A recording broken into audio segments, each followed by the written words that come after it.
Tambahan dari saya, barat-barat tadi ya. sedikit tambahan ya dari Monggo saya ini tambahan boleh. Bapak.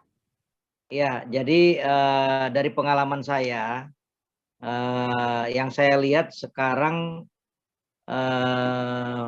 pelarangan dan hambatan pendirian rumah ibadat dan juga pelarangan ibadat itu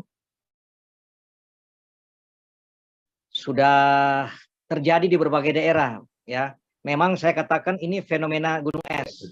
Karena contoh misalnya Jawa Tengah, saya turun di satu wilayah, misalnya saya sebut aja Gereja Sidang Jemaat Allah di daerah Gadingan Sukoharjo, ya.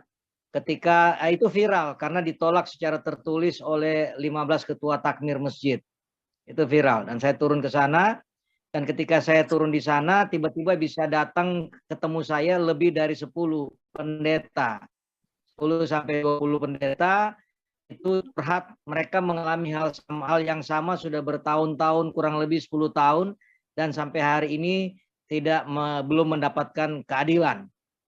Dan dalam pengalaman kami di Kalimantan Selatan terjadi, Lampung terjadi, beberapa daerah, Sumatera juga sekarang sedang terjadi di Medan, ya di Serdang juga jadi, Jawa Timur, Jawa Barat, hampir semua sekarang sudah merata. Yang Pak Yendra bilang daerah-daerah barat ini itu hampir merata, itu semua terjadi. Jawa Timur, Jawa Tengah, Jawa Barat itu terjadi. Yogyakarta juga terjadi, Kalimantan Selatan terjadi, mana lagi daerah Sumatera, Lampung, Bengkulu Utara pendetanya mau diusir, dikasih waktu 3 hari. Jadi ini sudah semacam tren. Makanya tadi katakan kan justru makin bertambah ke sini.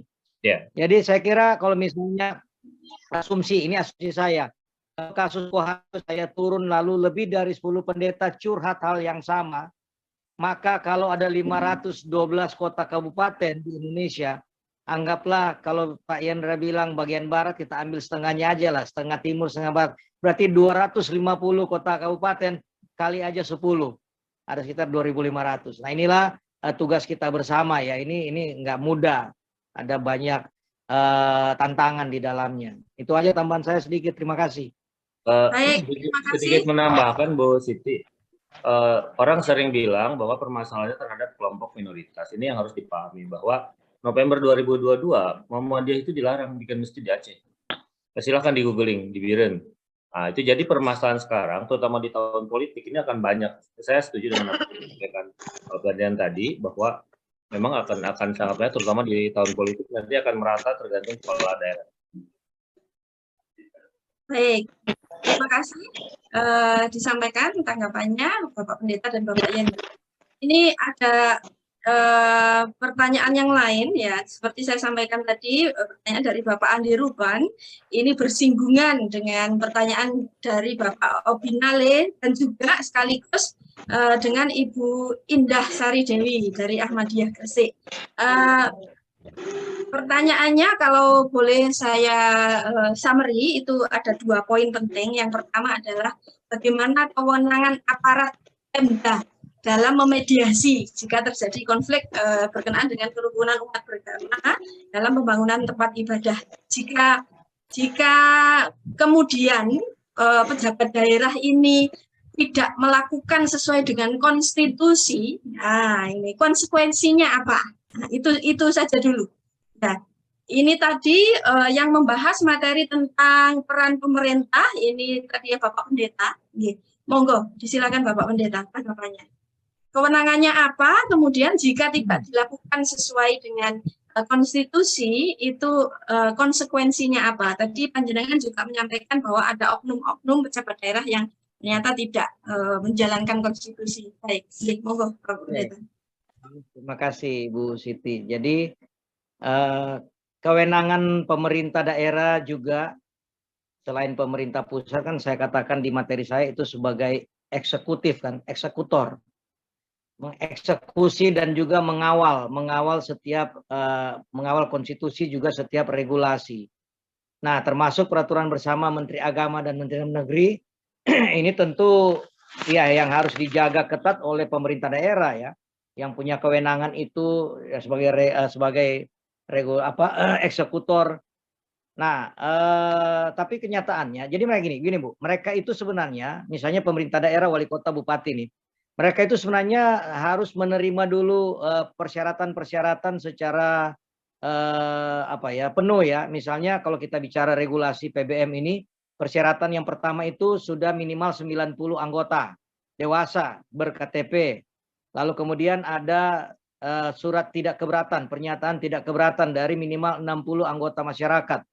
Lalu dua data ini divalidasi oleh RT terkait, RW terkait, dan juga sampai tingkat desa atau lurah. Nah, setelah itu baru masuk ke FKUB tingkat kota dan FKUB dengan Kemenak tingkat kota atau kabupaten. Jadi kemudian keluar rekomendasi dari FKUB maupun dari Kemenak. Nah, berdasarkan persyaratan-persyaratan itulah pihak kelompok keagamaan berikan surat permohonan IMB rumah ibadat kepada wali kota atau bupati. Nah, setelah itulah kemudian bupati otomatis atau wali kota ketika semua persyaratan sudah terpenuhi, sebenarnya tidak ada alasan untuk tidak mengeluarkan IMB rumah ibadat. Tapi persoalannya seringkali boro-boro sampai di tingkat wali kota bupati, seringkali di dalam setiap tahapan itu punya masalah tersendiri. Ketika ngumpulin pendukung 60 itu sudah masalah tersendiri. Ya, ketika mau validasi RT juga sudah masalah tersendiri. RT tidak berani tanda tangan dan stempel. RT-nya oke, di RW juga masalah lagi. Itu tiap tingkatan itu ada persoalan. Sehingga sampai pada FKUB dan Kemenak akhirnya wali kota bupati. Nah, ada kasus-kasus di mana memang tadi sudah di tingkat wali kota bupati pun, tapi karena misalnya RT, satu ketua RT aja tidak mau tanda tangan, itu ambiar semua itu. Contoh misalnya gereja GBI di kemah kesaksian di kota Banjarmasin. Pak Wali Kota sama kami sudah bertemu beberapa kali itu, Pak Ibnu. Tapi nggak bisa apa-apa ketika satu Pak RT aja nggak bisa tanda tangan. Nah, jadi di situ persoalannya. Seharusnya peran pemerintah daerah adalah memfasilitasi untuk rapat bersama. Tetapi seringkali juga fakta di lapangan adalah ketika kepala Kesbang atau Asda 1 yang mewakili wali kota bupati mengumpulkan FKUB, warga segala macam itu, selalu keputusan akhirnya merugikan kelompok pengguna tempat ibadah itu. Selalu kesimpulannya adalah urus izin dulu, dapat izin dulu baru boleh ibadah. Sementara proses perizinannya kurang lebih 10 tahun baru keluar gitu. Jadi urus izin dulu. Nah, akhirnya saya sampaikan begini. Selalu musyawarahnya bukan musyawarah untuk mufakat seperti Pancasila kita, tapi musyawarah untuk menolak. Itu yang terjadi di lapangan. Nah, sekarang ini pertanyaannya bagaimana pertanyaan Ibu Indah ini, Bapak Pendeta. Jadi Ibu Indah ini Ahmadiyah Gresik, itu kelompok Jemaat Ahmadiyah itu sudah mengurus pendirian tempat ibadah di Gresik itu 2017. Semuanya sudah terpenuhi persyaratannya. Kemudian tinggal rekomendasi dari FKUB pemerintah setempat. Tapi rekomendasinya bunyinya adalah tidak memberikan atau tidak merekomendasikan. Nah, ini kira-kira bagaimana ini Pak Pendeta? Itu yang saya sampaikan tadi. FKUB ini tugasnya menurut regulasi adalah memberikan rekomendasi oke. Bukan rekomendasi tidak oke. Tidak ada perintah mengeluarkan. Kalau memang menolak, bukan rekomendasi bentuknya atau begitu. Paling dikasih dulu persyaratan yang belum terpenuhi apa. Tapi kalau sudah terpenuhi, seharusnya rekomendasi itu keluar. Nah, apa yang harus dilakukan oleh pihak kelompok masyarakat ini? Ajak wali kota, karena itu SK-nya dari wali kota atau bupati. Nah, tetapi persoalannya ketika wali kota bupati juga bermasalah gitu. Nah, ini masalahnya. Nah, sekarang kembali ke pertanyaan yang tadi. Kalau bupati wali kotanya tidak melakukan tugasnya, bagaimana? Nah, yang saya lakukan pertama, yang saya lakukan adalah pendekatan secara humanis. Saya akan telepon teman saya, akan tanya itu dari partai mana dia. Lalu saya akan telepon teman-teman petinggi partai dia di pusat untuk memfasilitasi ketemu bicara dari hati ke hati seperti apa. Begitu. Tapi kalau misalnya seperti kasus di Kalimantan Selatan, pihak gereja sudah 2 tahun sinode loh, bukan gereja lokal. Pimpinan pusat menyurati selama 2 tahun nggak pernah dijawab. Nah ini kan masalah. Saya juga cari komunikasi juga susah sampai hari ini. Nah yang harus dilakukan adalah apa? Menurut saya ya dekati juga teman-teman DPR kalau begitu. Lalu DPRD setempat kan bisa melakukan apa? Semacam impeachment gitu ya. Udah aja turunin aja karena kasus HKBP Cilegon kami ingin turunkan wali kota juga nggak bisa begitu saja, itu ada mekanismenya. Jadi kita bikin laporan ke Kementerian Dalam Negeri, ke Kementerian Agama, lalu ke DPRD setempat karena yang punya power tuh DPRD untuk impeachment. Tapi persoalannya kalau DPRD juga masuk angin juga bagaimana? Inilah persoalan-persoalan kita. Saya tidak tahu jawabannya, hanya Tuhan yang tahu. Baik. Jadi mungkin langkah-langkah itu bisa diambil ya, Ibu Indah ya. Dan juga rekan-rekan. Yang pasti kami mendampingi, Bu. Yang pasti kami siap mendampingi turun langsung di lapangan. Tadi nomor Bapak Pendeta juga sudah diperhatikan di kolom chat. Jadi bagi Ibu Bapak yang jemaahnya menghadapi kesulitan ya, kendala dalam pendirian tempat ibadah, bisa nanti dibantu komunikasinya melalui FKUB.